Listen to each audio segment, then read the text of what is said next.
We had to live with 50 euros a week. That's what we had. What motivates you to work so hard?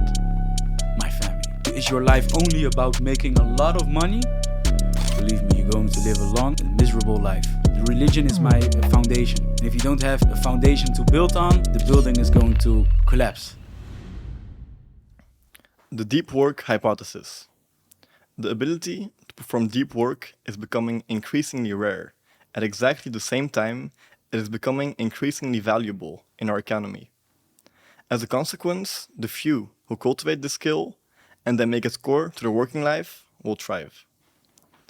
Youssef, this is a book from Cal Newport. It's called Deep Work, and it's a book that focuses on how one can better their focus and the work. And for someone that does so many different things, I think this might help you, even if it's just a little bit. Yeah, man, thank you. You're welcome. It's an honor. I'm, just like your previous guest said, I'm not much of a reader, but I will read this one. Sometimes I receive books, and this is actually my first book in English since, like, I've read the Harry Potter books in English, man.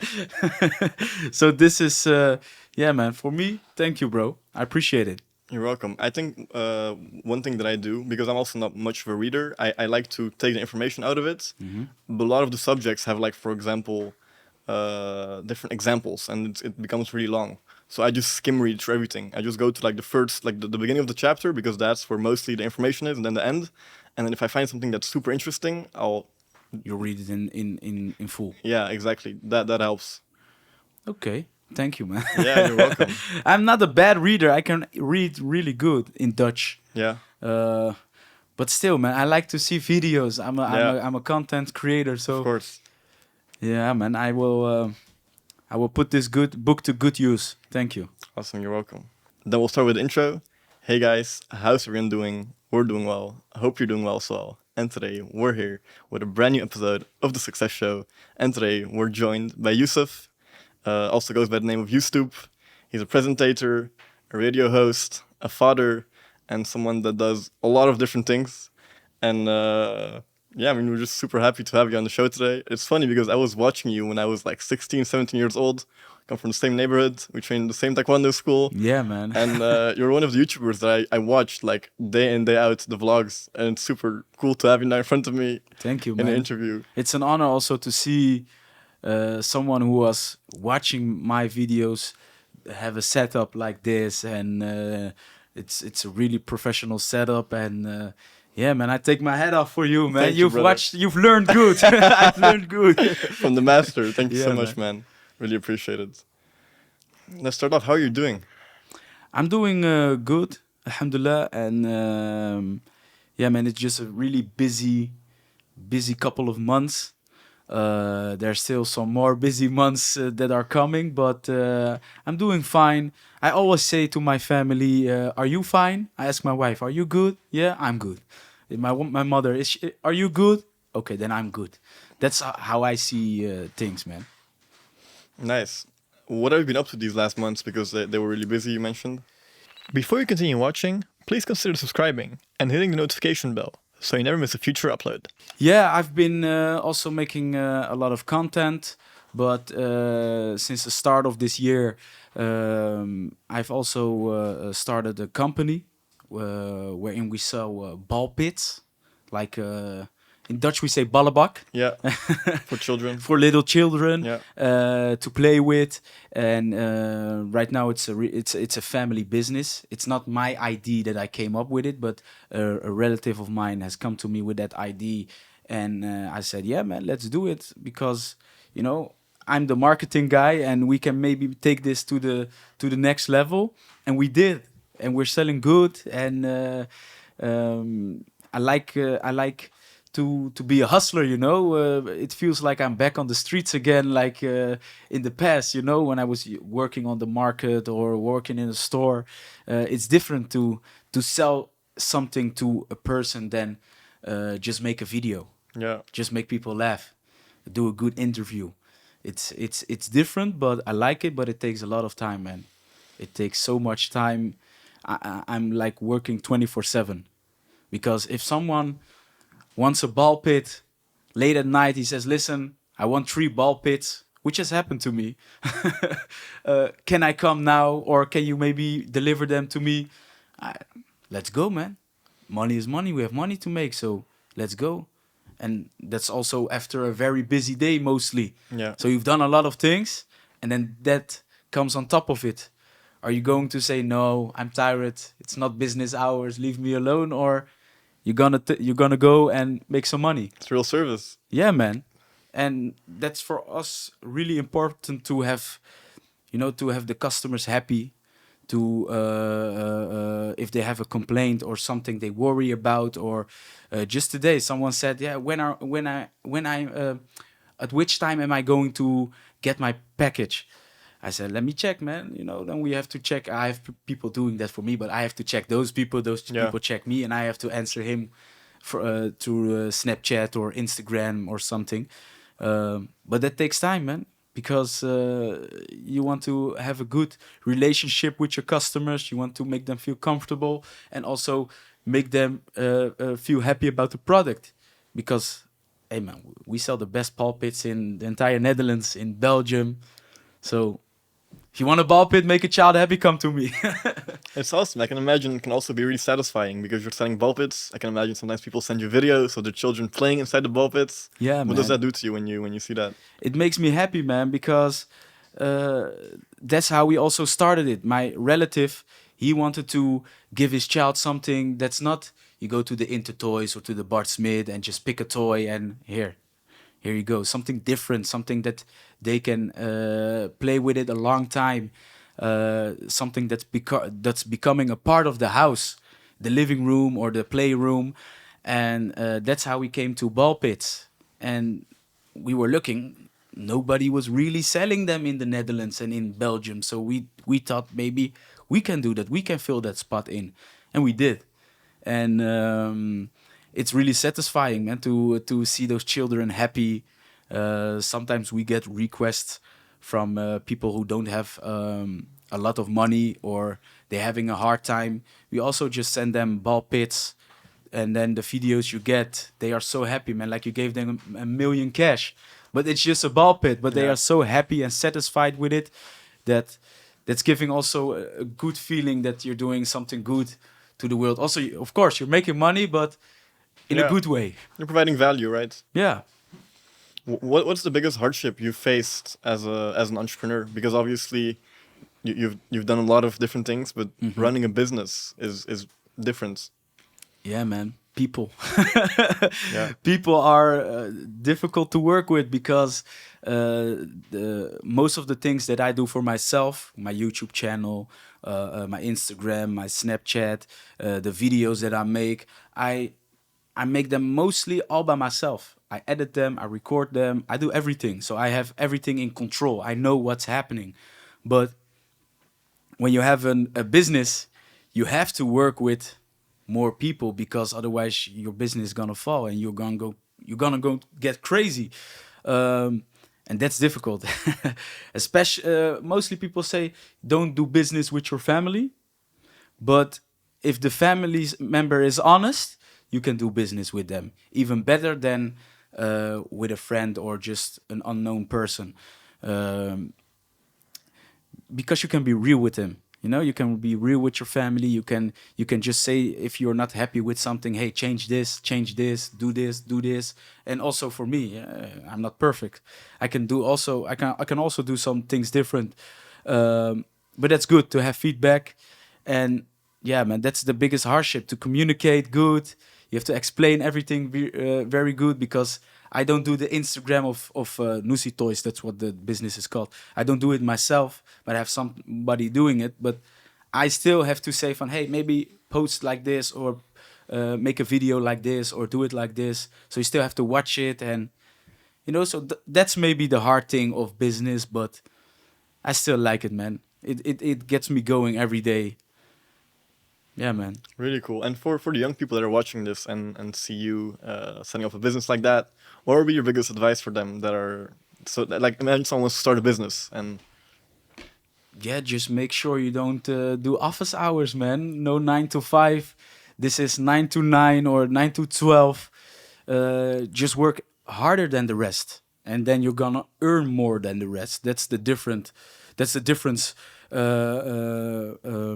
A lot of people don't see, because it's one thing to set up a business, but to get it going and to have it after a couple of years still getting it that the products are still selling, that it's still going well. That's the difficult thing. It's not difficult to set it up. You can go to the KVK to the where you can write in your business, Yeah. and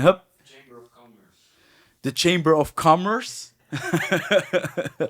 You can go there and you have a business, but it takes a lot of hours to really make it run and really to do well in the business. So work harder than the rest. That's it. That's the best advice I can give you. And be creative, Yeah. because I see a lot of people want maybe this glass is trending right now, so you have 15 different companies that are bringing out this glass. Make something different, you know. Don't be like the rest. Don't follow the rest. Be yourself and be creative in your own way, and you're going to have a product that's really creative in your own way. Something I want to ask you is, obviously you're pretty known in the Dutch scene. You know a lot of people. A lot of people right now, they are selling courses, e-commerce courses, Shopify courses, social media marketing courses. Do you think for someone that is young and wants to start, that there's value in those courses, or do you think they should search their information somewhere else? Well, I have seen a couple of those businesses. Like, if you watch on YouTube, you get some commercials in the beginning. Hey, leave your job. If you want to become a millionaire like me, come to me, take my course, and you will become a millionaire. If you really think that way, that what he is saying is going to happen, then you're stupid. If I say it nicely, because you can't just go to a course and expect, oh, I'm gonna be a millionaire after that. They are maybe giving you only the tools to begin with, but you have to work with the tools yourself. And yeah, plus a lot of those businesses are I don't want to say a big scam, because maybe they are teaching people good stuff. Yeah, it depends. But I wouldn't go. I wouldn't pay $1,000 to someone who will teach me for 2-3 weeks a couple of things on e-commerce, which I can Google. There are a lot of YouTube tutorials to how to start up Shopify or how to do better on your e-commerce. So I wouldn't do that. But if you really want to, and maybe the person behind that course is also some type of influencer and has a motivational story, then yeah, why not? Yeah, it depends probably on the influencer and the course itself. Mm-hmm. Yeah, it's just because I've seen so many, for example, in Bose, Tim Hofman, like he has interviewed those people that have scammed people, or people were not happy with the course, and yeah, just interesting to hear your view on that. Yeah, I don't like scammers. So when you've called him Tim Hofman, when he comes to you, it's a problem. You don't have just made a mistake or forgot to send someone his package. No, he has most of the times like 10, 20, 30, maybe 50 people who have something against your company. So I don't like people who use their following or use their followers to manipulate them and think that they can become rich like them, drive the Lamborghini they're driving, just by taking a course. That's not real. You have to be real with those people. You have to tell them, I'm going to give you a course. This is the price, but after that, you have to do this and this and this and this, and don't leave them just like that. Yeah. Or don't deliver sometimes those companies, they don't deliver the course at all, because you can watch it online. Yeah, you get some footage, but no, man, I don't like that, man. Those people should be banned. They should never have a company, and also the people should never listen to them again. Unfollow, they disappear. Yeah. And obviously you have a very big following yourself as well. Does that change anything in the way you you feel a sense of responsibility, like when you upload something, because it's going to be seen by a lot of people, young people? In the beginning, not. I was posting everything. I was uploading everything I thought was funny. But uh, after some time, and after I realized that literally everybody in your surrounding is watching you, watching your videos. Just for example, my mom. Then you need to think really hard about what you're going to say on the internet, what you're going to put there. So that's how I always look at it. Can I post it? Can my mom, can my two little brothers from who are 9 and 14, can they watch it without cringing or without hearing bad things? Or that's how I look at it, and I don't post anything if it goes against that. So I really do think about that. I have a lot of people watching me, a lot of followers. So you have some type of responsibility if you like it or not. Because some people say, no, I'm an influencer, but they have parents. The parents should watch the children. I don't have anything to do with that. That's really selfish to say, because indirectly you're influencing their children, if you like it or not. And I think you really have to think about your responsibility, because if you are making videos about jumping from bridges, and the next day you hear in the news a child has jumped from a bridge because a YouTuber also made a video about that, then you're not going to feel happy about that. So that's what you always have to keep in the back of your head before you post anything on social media. Have you had any backlash with that? Well, in the beginning, like I said, I was more open and I wouldn't think about things that I would post. Of course, I would think, but not as rational as I'm thinking right now. But I haven't received any like big backlash, so like in the news, some big article or something like that, but more from my surroundings. Okay. Because if you post something or you say something about something that's happened in the society, it may well be a person that you know.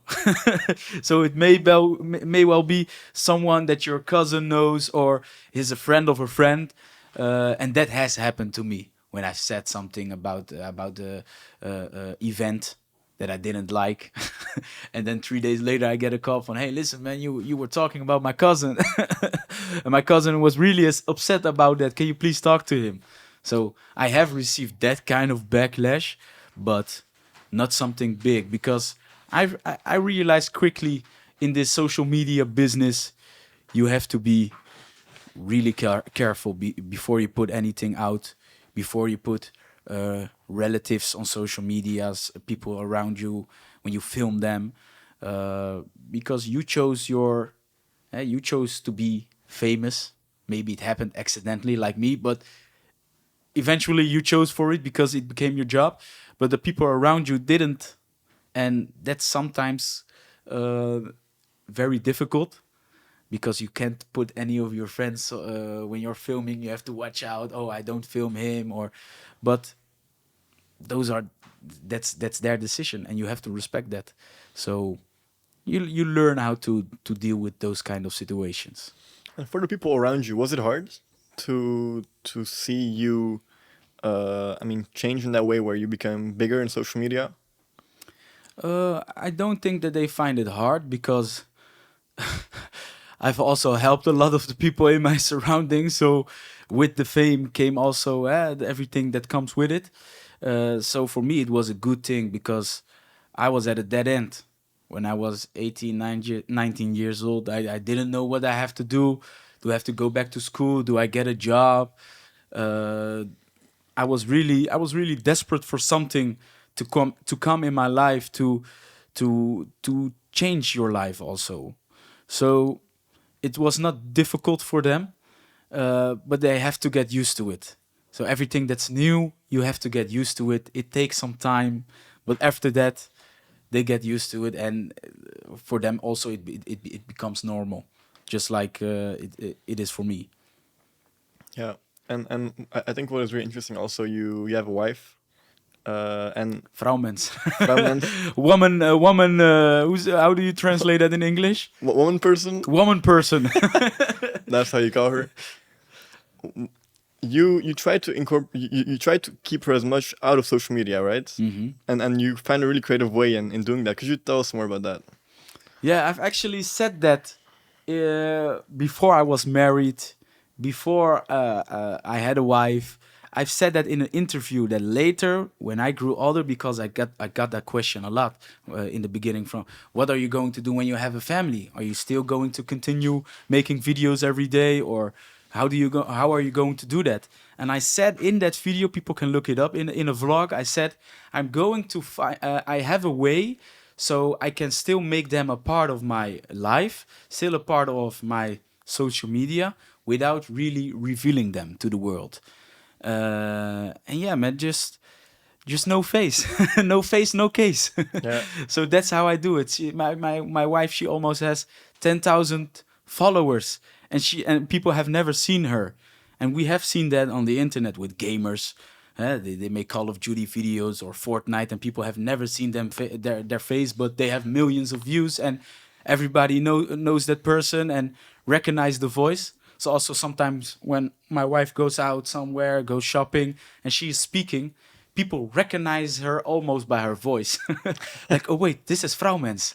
This is woman person. And they have never seen her, they have never met her. So that's really interesting and powerful to see that people are so interested and still interested. Because they can also think from, she doesn't want to see her, she doesn't want to show her face, so I don't want to follow her. But it maybe gives them a little mysterious, Yes, and people get curious, maybe. curious, and maybe that's also a marketing tactic. Yeah. I don't know. Is she supportive in what you do? Yeah. She also makes content now. She also has her own page. So she's really supportive. She's also my manager. So she does everything behind the scenes.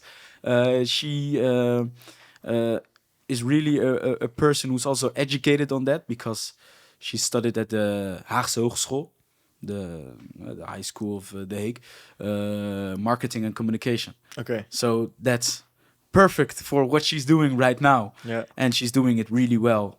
I can say that since I've been married to her, I haven't been making I haven't been making a lot more money when she became my manager, when she did everything, when we did everything, than when I was before at different managements, different managers. Not that they were bad, absolutely not, because they also helped me, and we in the Netherlands say we pay school money. We betalen schoolgeld. So we have to, so we are, so that we can learn how to make a proper email. How do you answer if the Rabobank, one of the biggest banks in the Netherlands, comes to you and say, hey, we want to do some marketing with you. How do you answer them? How do you talk to them? What kind of amount of money are you going to ask a bank? So all those types of things I've learned from previous managers, previous managements that I was at, and I have learned them to my wife, and she took her background in marketing and communication, and now we are a super team, and we run everything. Is it hard to sometimes, you mentioned that having a business with families can also work really well. When it's your wife, it's someone that you see 24/7. Oh. Could you tell me some more about the dynamic you guys have? No, it's people may be thinking that it's really hard, because at the dinner table you're still discussing business things, but you have to discuss them, and you also get used to that. My vrouw.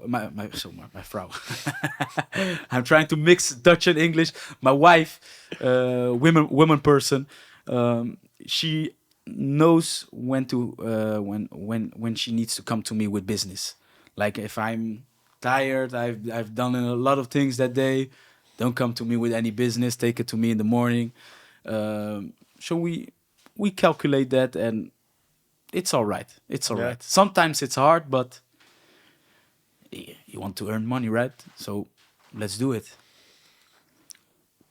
You've mentioned making money quite a few times. When it comes to that, obviously you've done a few non-profit things. You've helped a lot of people. What do you do with money? What do you use it for? In general? Yeah. Obviously, we have our basic needs. Yeah, of course. I don't need a lot, because I'm living everything that I wear. I got. Someone gave it to me.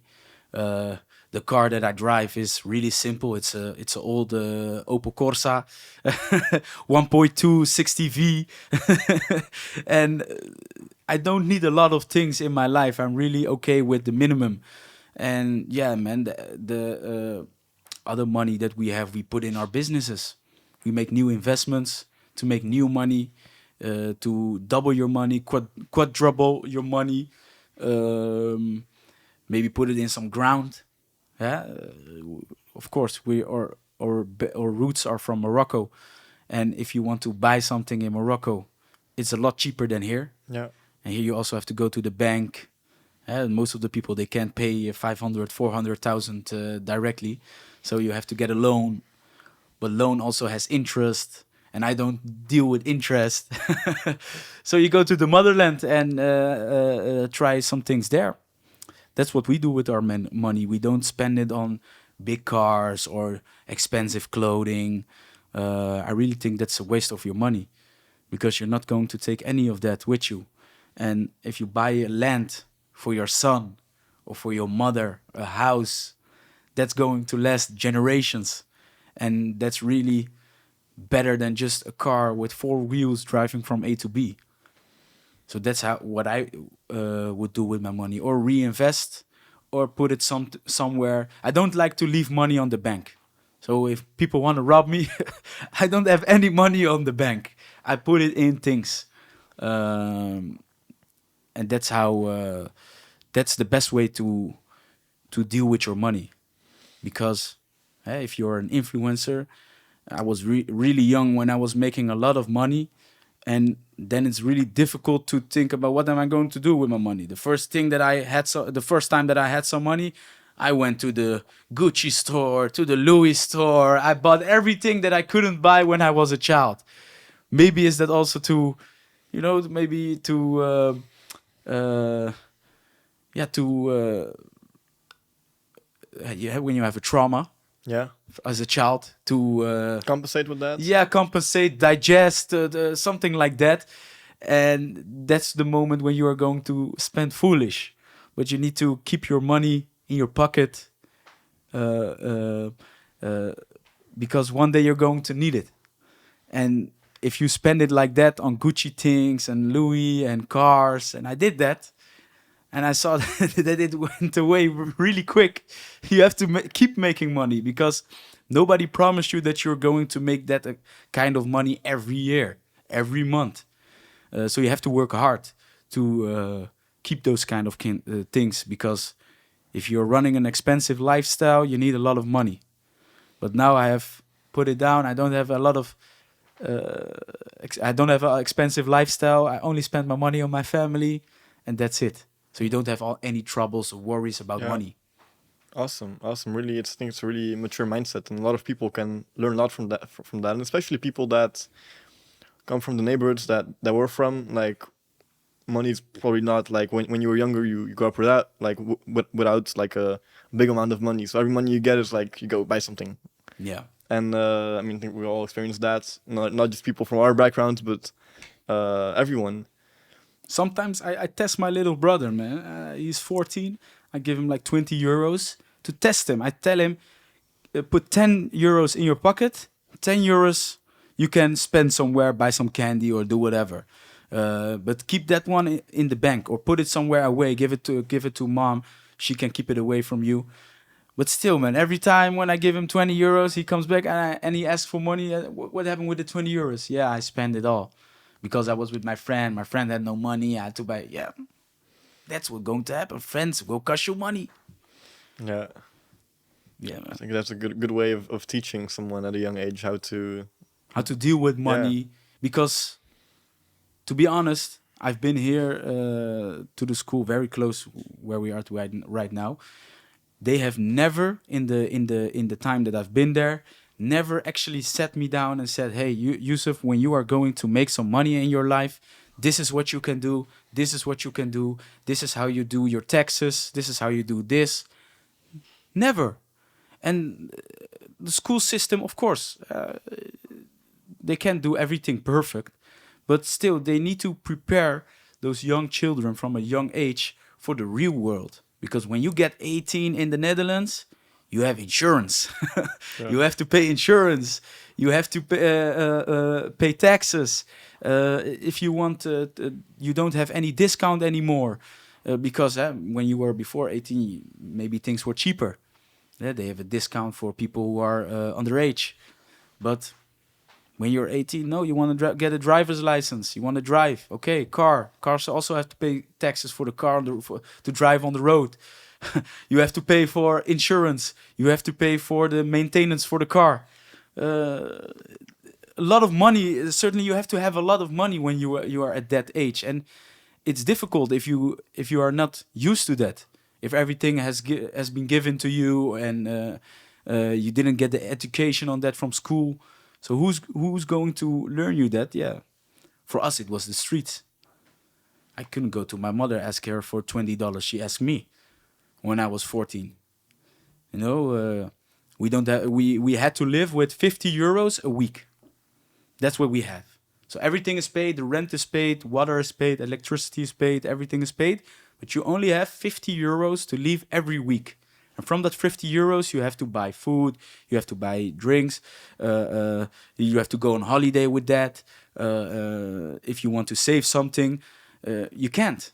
Because 50 euros in the Netherlands is nothing. If you go to the AHA, to the store, it flies away like nothing.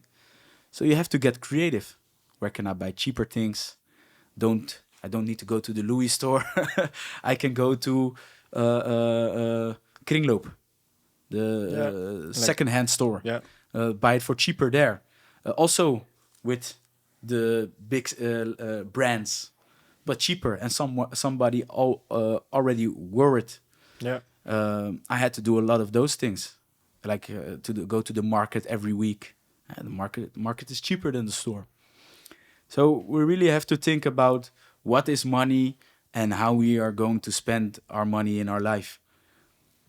Has it helped you today? Yeah, it really has helped me, because I also created a mindset for me that I am never going to be broke. Even if I have only $10 in my pocket for the rest of the month, I am never broke. Because in my mind, I'm very rich. I can make money every day on every some kind of way, you know? I was talking about my little brother. I send him a lot to a barbershop of a friend of mine, because I was seeing that in school he didn't really was going well. At the football club also not going so well. I sent him to the barber to learn how to cut, because if you can learn how to cut and you can cut people's hair, you always have money. You only have to find a customer. Only have to find someone who needs a haircut. And believe me, everybody needs a haircut every day. So if you have that kind of tools in your hand, you can always use them. So you will never go without money. So you don't have to worry about your rent or your water, your electricity. Well, electricity right now is really high, so you do have to worry, but you get what I'm saying. Yeah. You have to give the youth yourself tools so you can work every day if you need to, and different kind of tools, because one day there isn't any work in the thing you're doing, because I don't have any every day a job as a host. I don't, but I still have to make a living. So you're going to find new different ways to make money. What are some valuable skills that young people should learn, in your opinion? I think a valuable skill start with the mindset. If the mindset is good, what do you want in life? That's the question that you have to ask yourself first. What do you want? Is your life only about making a lot of money? Believe me, you're going to live a long and miserable life, because money is not everything. But if you have a mindset, I want some money to have a family, to raise a family, maybe buy a car, maybe buy a house if that's possible, but I want to work really hard for it. That's the mindset you're going to need. And most of the times, those are the people who are going to become multimillionaires, because they don't put a lot of value in money. They know that money is important and they know how to use it and make it, but they don't make it 24/7, everything money, money, money, money, money. that's that's the mindset that you need. You need to be very disciplined with yourself. If you say, okay, listen, I'm going to start a business, then you need to work every day. You need to have a work ethic. Get up in the morning, even if you don't like it. Take a cold shower. It will give you a boost. And after that, go outside, go do something.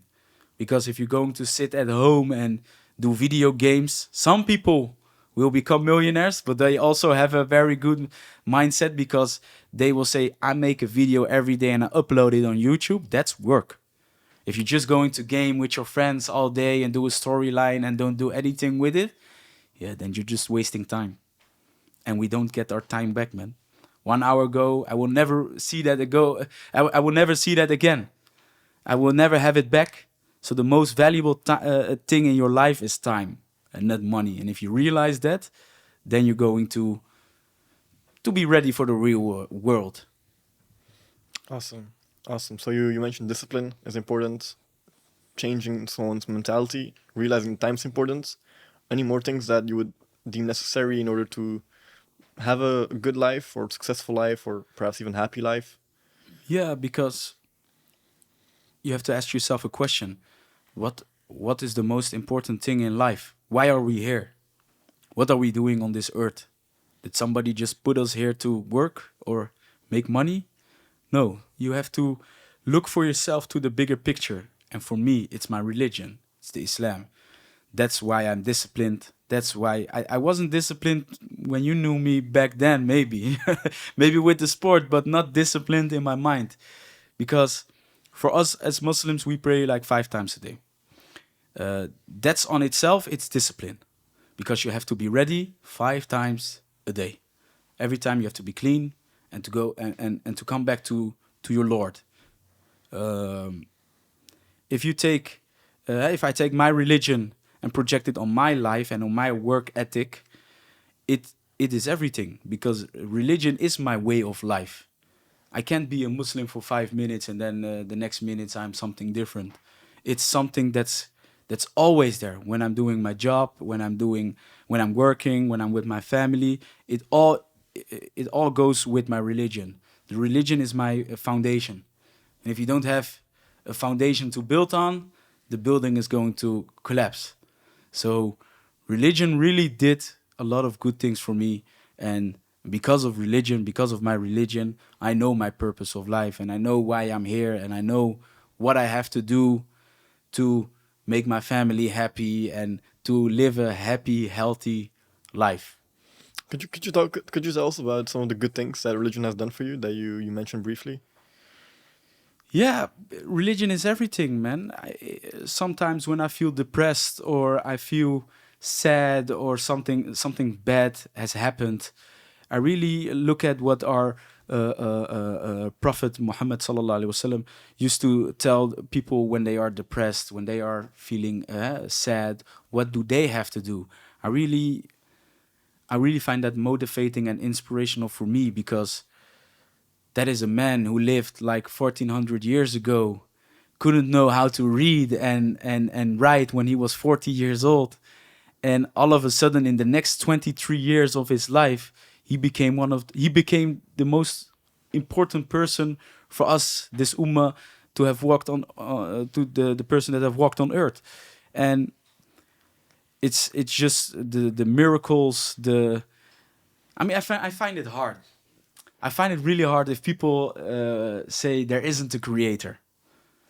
Okay, you can disagree maybe on this, on that, but if someone's saying to me there isn't a creator and we just came from nothing, nothing became something, that's just irrational. That doesn't go by my mind. I don't get it.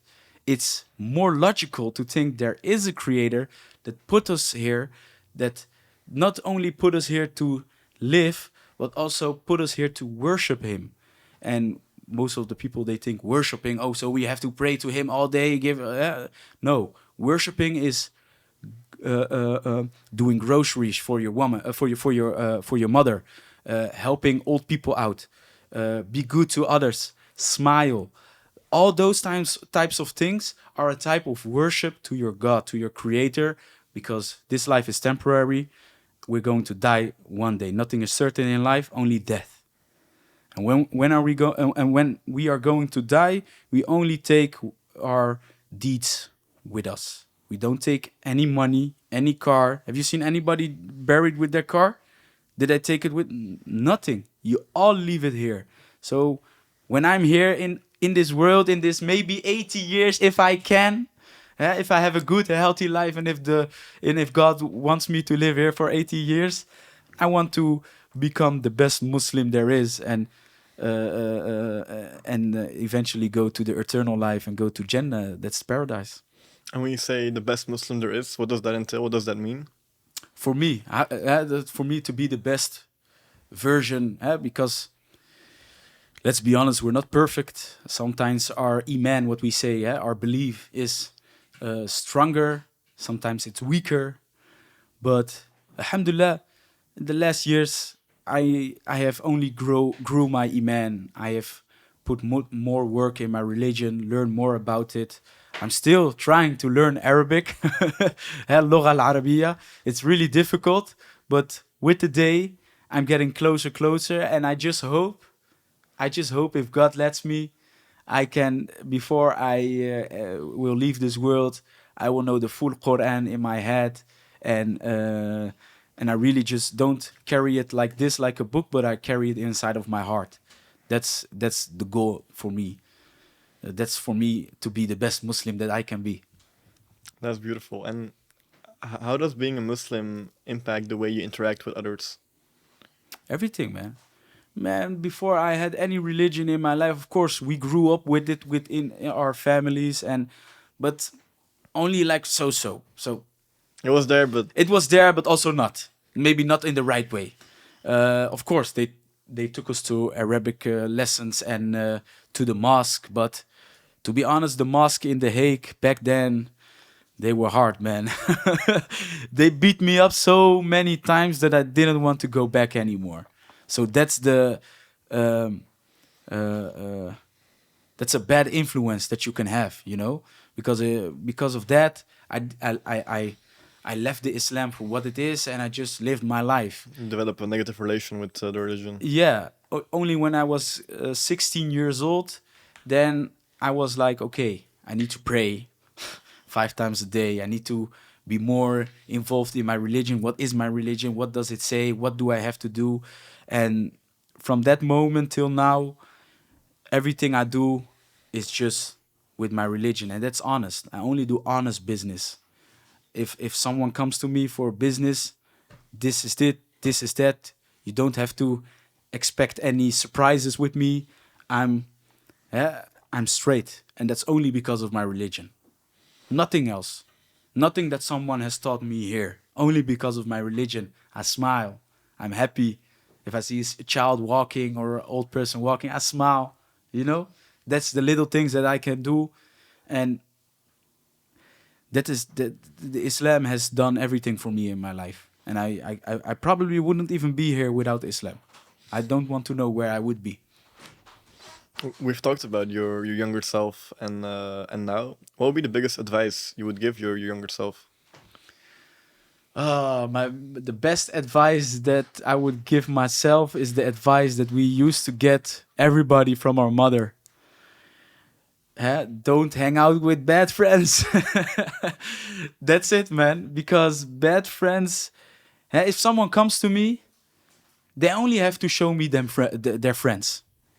Because I can see by their friends how they are. Because friends, they have a big influence on you. One kid, he was always nice. He hangs out with a bad kid. He will steal. He will do bad things. He will copy that behavior. And friends will also cost you a lot of money. And you pay something for them. You lend them some money. And then they don't pick up the phone for 150 euros. So our friendship was worth less than 150 euros. Thank you. I always say thank you. Because most of the people that I used to hang out with when I was 16, they are not here. I haven't seen them. I haven't spoke to them. I can count my friends on one hand. and maybe my hand is too much, and maybe I only need to do like this. Those are my real friends. When I call them 3 o'clock at night, I have a flat tire, come help me, they will come. They will leave their wife, their children at home. They will come in the cold to help and get me. Those are the friends, and not the people that would use you or uh, do bad things with them. Haven't you had that in your life that you only go to that friend to do bad things? Never something good. Never to go to a farm or give food to animals or help elderly people. Never. Only bad things.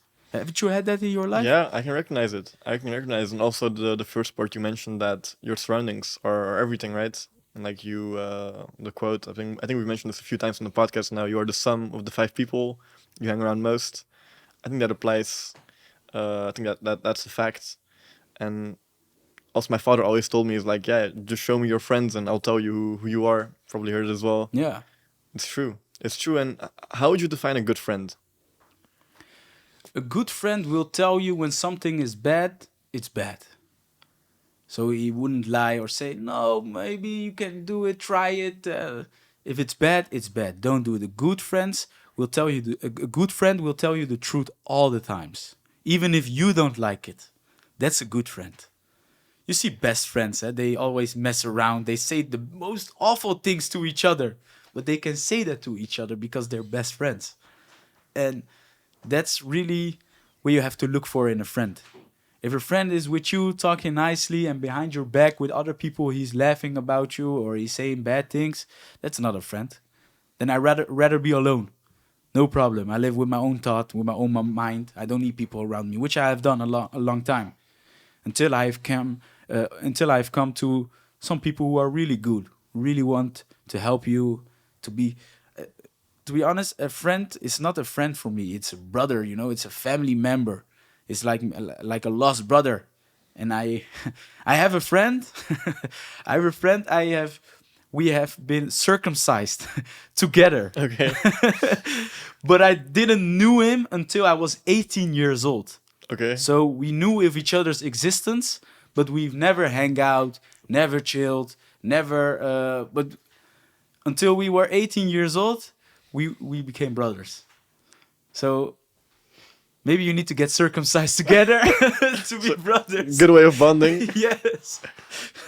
How did you meet him? In what way did you meet each other? Oh, yeah, just in the neighborhood, man. Bij gemeenschappelijke vrienden.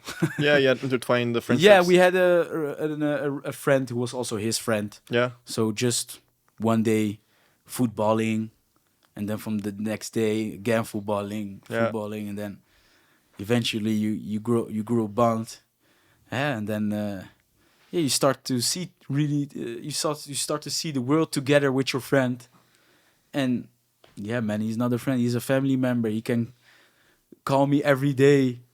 He's the only friend who has my wife's number. I also have his wife for emergency. You don't know, or he also forgets his phone a lot in my car. So when I drive back home, his wife called me. Oh, he left his phone again. Okay, I have to return. So those type of things, But yeah, we just met one day. I don't believe in an accident or luck, or some people say you had luck. No, everything is planned, but it's planned by the best planner, and you don't know it. You want to plan something. I want to go tomorrow to Egypt. If the biggest planner of all doesn't want you to go to Egypt, you won't go to Egypt. Your plane will there will be a malfunction, so the plane doesn't get up, or something bad may happen. So we can only focus on what I can do now, not what can I do tomorrow. So focus on now, and the rest will come, man. Good friends will come, brothers will come, everything will come in your way. Money, women. Yeah, no, what you're saying is true. I think you have to believe in that things fall in place. But I think what's also important to mention is that you still have to work for it. A lot of people will just do the believing without the working, and that's also dangerous, right? Yeah, man. I mean, look at me.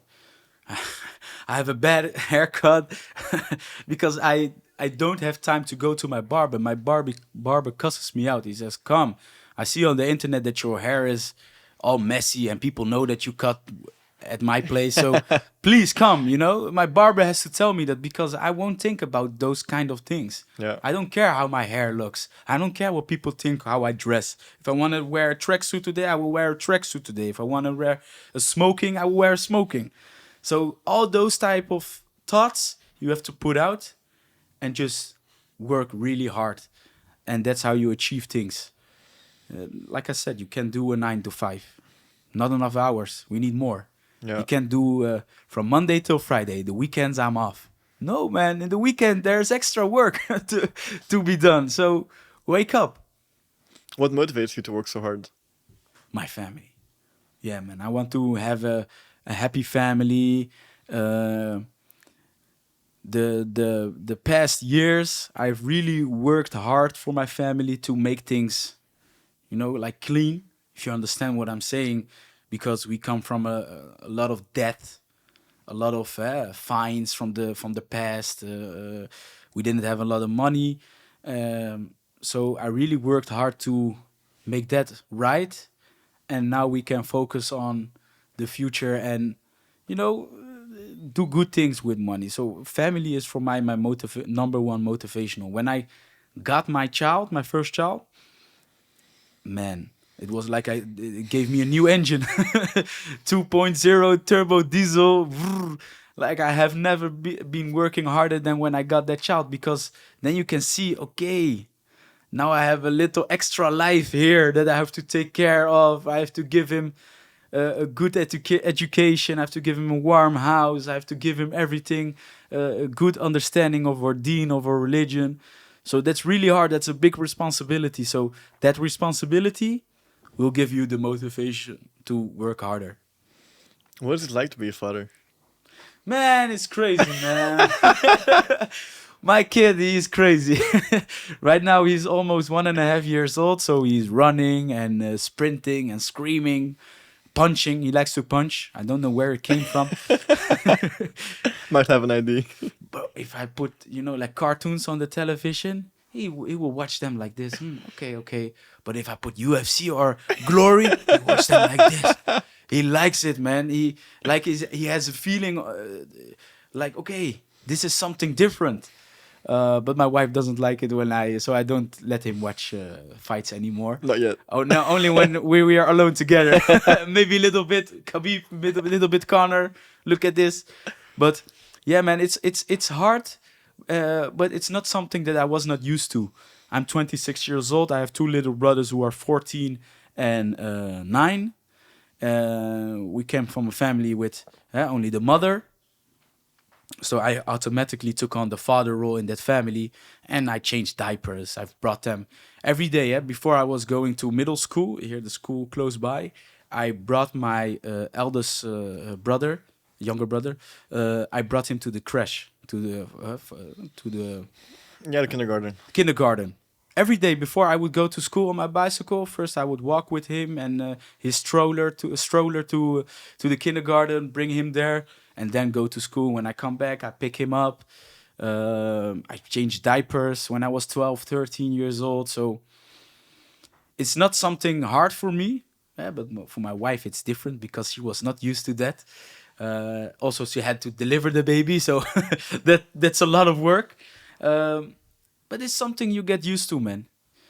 It's a feeling. You can't understand it if you're not a father yet. So you have to become a father to get that extra superpower. Because I really see it as an extra superpower, man. They also say like daddies have some strange power, man. They are so strong, but it's different. Mostly the older ones. Yeah. But that's because they've gone through a lot and they've worked so hard their entire life that they've built up that strength. It's like a dinosaur strength, man. It's different. Definitely Arab dads. Yeah. Man, he doesn't have to do hard work in his life, but still, man, his hands are like bricks, and they can take pain like the best. So you will learn. Yeah, one day. By time, you're still young. Take it easy. What was it like to become a young father? Because was it always something you wanted? Uh, no, it's not like I really thought about it. It just came like Happens. that. When I was 25, I had my first child, and when I was I just at that moment I just became 23, like 2 days, and then I was married. So also at a very young age, but still, that really, I sometimes say it saved my life because Wow. if I didn't marry or I didn't had the child, I would still be a young bull, still doing some foolish things and getting trouble. But since that happened to me, it gave me structure in my life. It gave me more discipline and also some more responsibility. So when you got more responsibility, you get wiser quick. You grow up quicker. So for me, it wasn't really a decision. It just came by like that. And my wife's even younger than me, man. So she was 21 when she married, Wow. and 23 when we got her. No, 24 when we got our child. If you don't mind me asking, how did you guys meet each other, you and your wife? Well, the first time that I have seen her was about 8 years ago. Okay. Uh, I re- I was famous maybe like 3 months. I just became famous, and some Dutch television program asked me to come to Rotterdam for some kind of audition or some. They want to see if you're good for the television program or not. So I went there, and at that building, she was doing an internship, Yeah, something like internship. that, for her school, and that's how we first met. And we just sat next to each other because there was also some demonstration, so we had to listen, and we just talked, and yeah, man. 8 years later, one child, one child, and 4 years into marriage. So good. Wow. That was the first time, and I didn't know at she also we didn't even years after that we didn't know that we were going to become husband and wife. But still, the magic happened. Wow. Really beautiful. Yeah, man, and it just came by natural because I was famous at that time. So to be honest, I also told my wife this before I get trouble at home. I told her, "Fun, in the beginning, I didn't know if you were the right one because I had a lot of girls, women who will mess. Who are, back then I used to look, like pretty like you. Now I've become fat and I've meant it and a beard. But I had a lot of attention from the women, so you had a lot of options. But she still became my number one option and my number one. Because of course after my mother, I always tell her that you're not my number one. After my mother, you're my number one, and then you can come. Yeah. Beautiful, beautiful story. I always like to hear these kind Yeah, of man. No Tinder, no messaging on Facebook. modern day dating is different. No, man. Nothing. Yeah, man. It's different. I've seen it with friends. A lot of friends of mine with a lot of friends of mine who are the same age as mine. They are not married. They don't have children, and I see. I don't want to be in their shoes, man. Every couple of months, a different girlfriend or messaging that one. Then the next week, no, man. That's not a life, man. That's You don't get any satisfaction out of that. Yeah. But if you know you're going home and there's a warm bed, a nice meal, and your wife is there, that's the best feeling, man. If you get home, everything's there, everything's taken care of. Yeah. Yeah. Finding the right person is so important. Yeah, man, because also in our Islam, in our religion, we say that until you're married, you're living half your life. After you're getting married, you will complete your life because two lives will come together and make it one. And that's really powerful, a powerful thing that people you don't need to underestimate that a lot. I'm talking to the Muslims right now because a lot of Muslims are saying this day, no, man, I get married when I am 30, when I've make money, then I'm going to look after marriage. But who's saying to you that you're going to become 30? one thing is certain in life, that's death. So I want to complete my life when I'm married. I've completed my deen, I've completed my life, and that's a better position to be in than being single. Also, a prophet said, you have to, my people, they need to marry. They need to be husband and wife. Even, even if you had a husband, it didn't go well, so you divorced. After that, you still have to marry again. Yeah, you can't be like a single mother forever, or a single father, or maybe they don't have children, but still, you need to have a husband and a wife, man. It's important.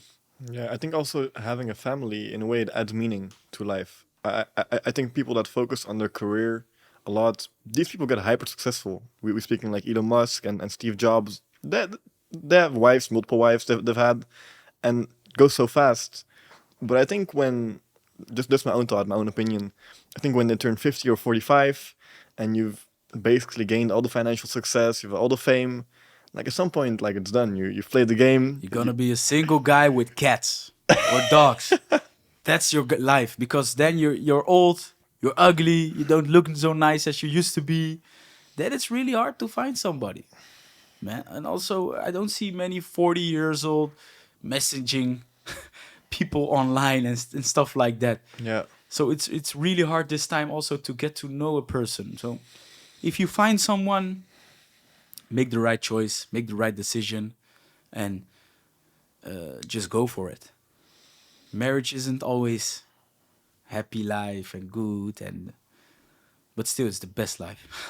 Well, what do you think is the right moment to get a kid? At which moment? Yeah. In like at what stage in your life should you? Well, to be honest, it's good for the marriage if you're in the first year, the first 2 years, 3 years maybe, if you don't have children, because you're still young, you can still enjoy life together, so you can travel the world without a child. I went a couple of weeks back to Venice. I saw you carrying the Oh my the God, buggy. I went to Italy, to Venice, and I didn't do a lot of research. I went there with my child and my wife, and everywhere they had these little bridges. They don't have any cars in Venezia, only boats. So you have to watch out every time your child doesn't fall in the water, or I have to carry his stroller with him inside. I carried it. Man, I I train a lot, man, in Venice. So also your hotel room, you have to get an extra big hotel room, because yeah, you want some time for yourself together, and you don't want your child to hear those types of things. So you have to adjust everything to the child.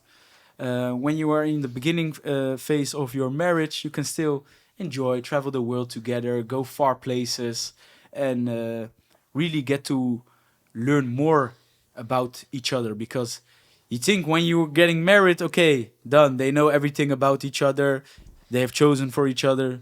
No, when you are going to get married, after that, then you're really going to know that person in the house, how they live, how they do. That's different.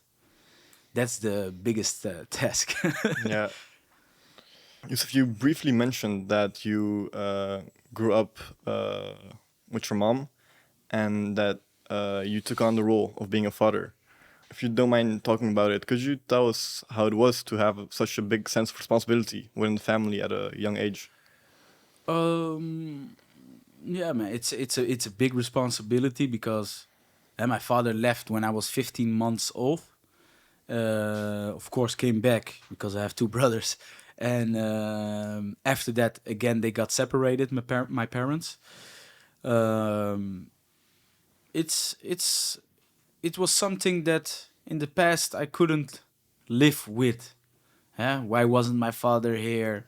Why am I growing up without a father? Everybody has a father. I don't. I don't have someone to protect me. I was the oldest at home, so I can't. I don't have a big brother or sister to protect me. So I always have to to stand up for myself. And that was in the beginning very hard, and also very complicated to apprehend. Nice English word. uh, but with time, it became more. Um, I I kind of more understood why my father maybe left and why it didn't work out with with my mother, and I had peace with it, because I don't hate my father. I don't have anything against him. Um, he's still for me the second most important person in my life after my mother, even though we don't really have a relationship or a bond or something like that. I'm happy to see that he does have with my other little brothers, but for me, it's still difficult, but you get used to it. Also, there are a lot of people who are growing up without parents, growing up in a single parent home. Um, but if we talk about it, like now on the podcast, I have talked about it in a recent video, which went viral. A lot of I've never in my life received so many emotional messages. Per people, I I have to tell the story. I I ordered some food. I was at FunX at my work, and a young guy of 19 or maybe 20 years old, also like us. There was two nationalities, Moroccan. You're Algerian, huh? I say like us, but you understand. Or brothers. North Africa, we're brothers.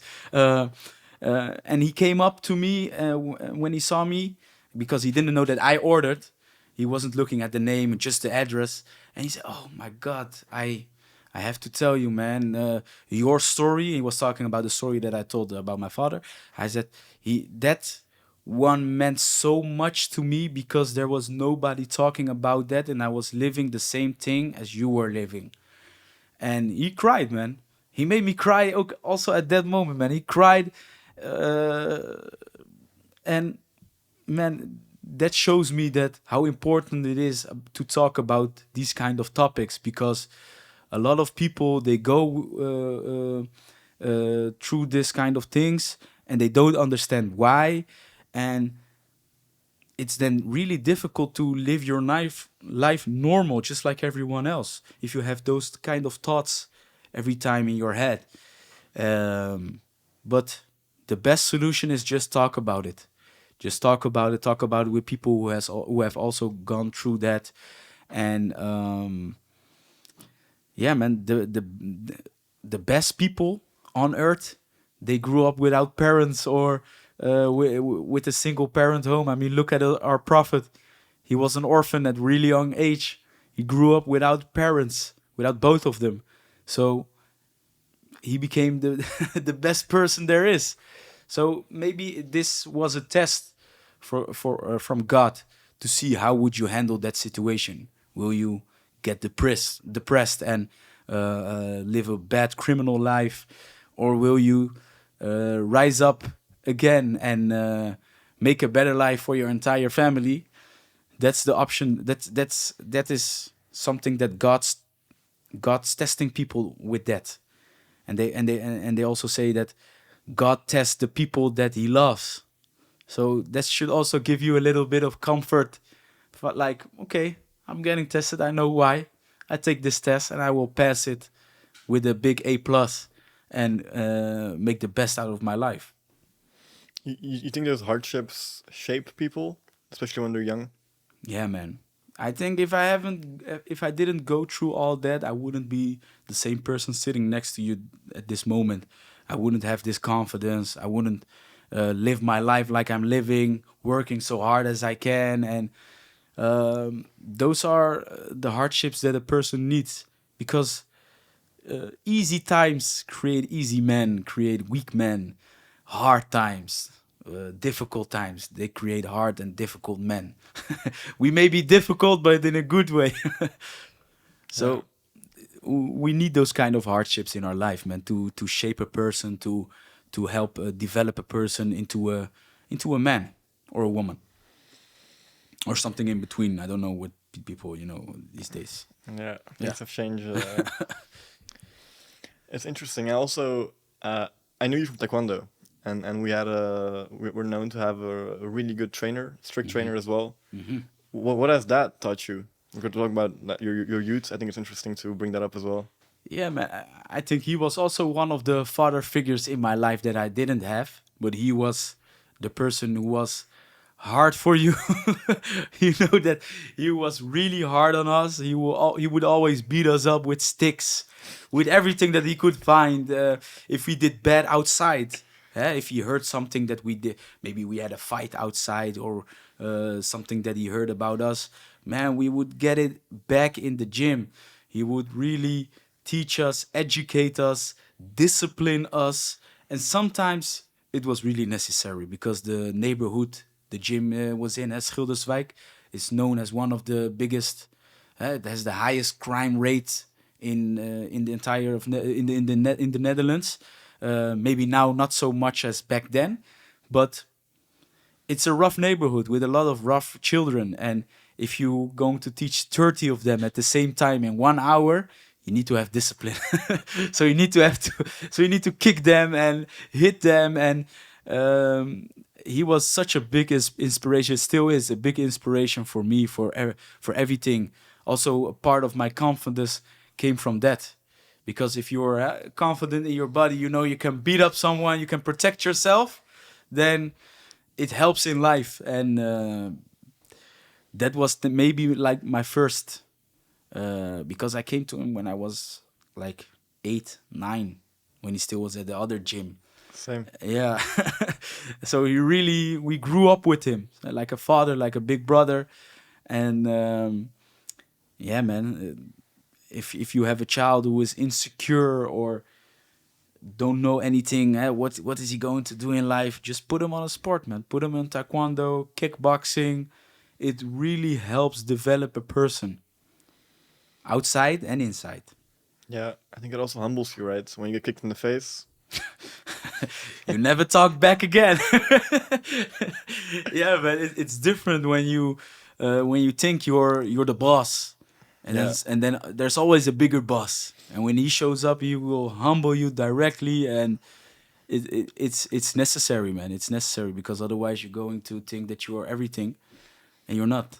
Yeah, yeah, he taught us so much. I think like just coming on time. If you don't come on time, you know the push-ups in the corner. He wouldn't say like do 10 push-ups, 20 push-ups, 30 push-ups, 200 push-ups. And if I don't see 200, you do 200 more.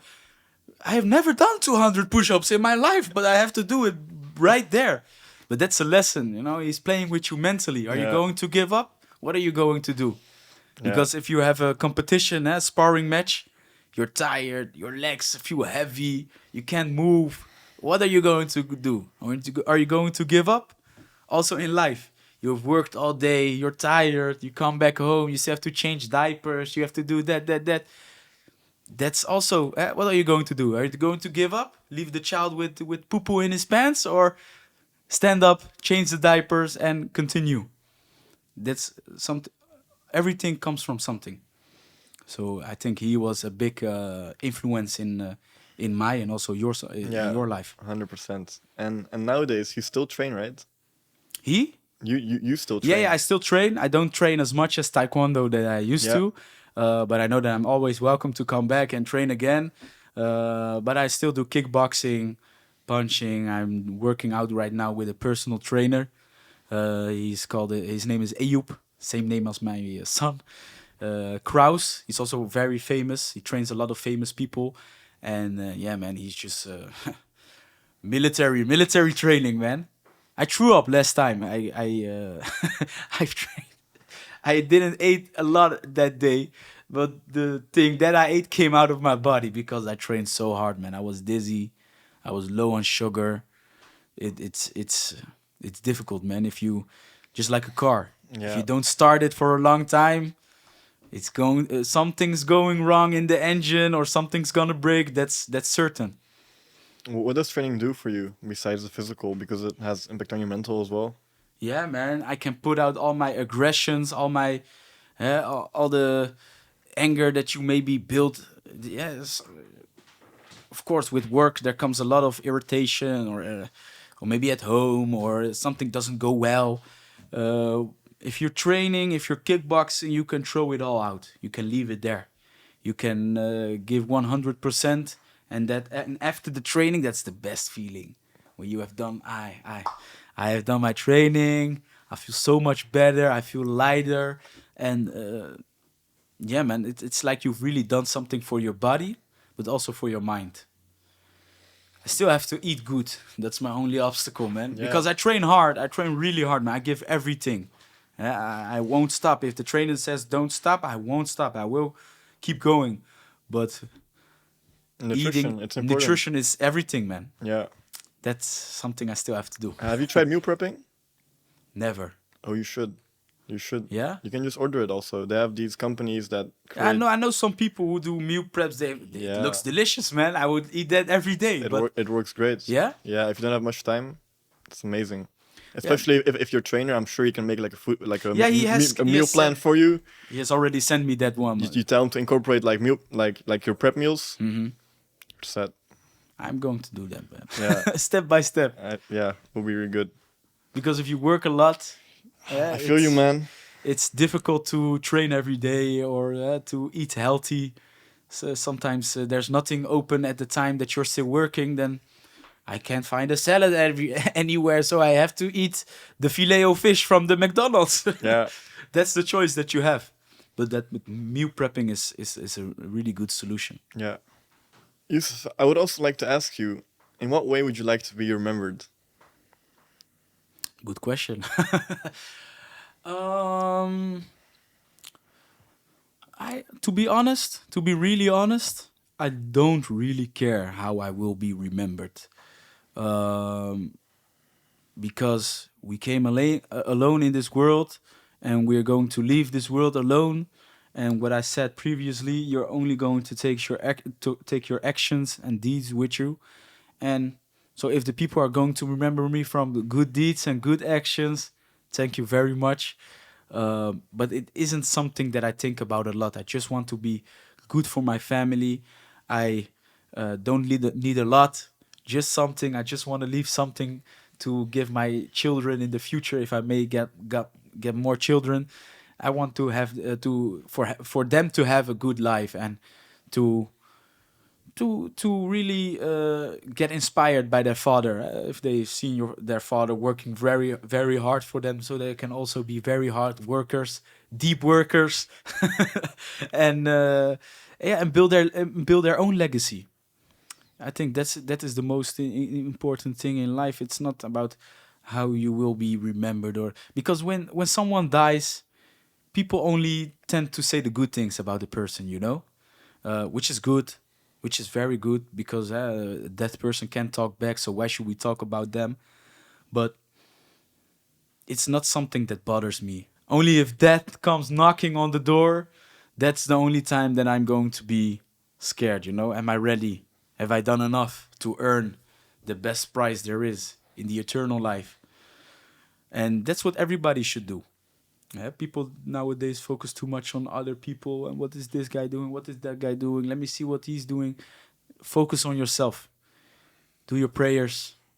Ask yourself the question, is there really, really not a creator in this world? Look at us. I watch a lot of debates of Muslim speakers, which is called Speaker's Corner in the UK. And there's a guy whose name is Shamsi, and he also talks. He explains to people who are atheists or people who don't believe at all, like, why do we have a nose above our mouth? So we can smell the food before we eat them. Why do we have eyebrows above our eyes? So it will protect our eyes from the sweat that comes dripping down from our forehead. Everything is made with such a precision. Everything in this world. If I would tell you this glass with water, it came out of nothing, would you believe me? No, there have been processes and everything that went behind, right? So if I say a factory who had the knowledge to make this glass, made this glass, would you believe it? It came from something, right? Yeah, but a factory, they Yeah. have the knowledge to make a glass like this. And I said it came from that factory. Would you believe me?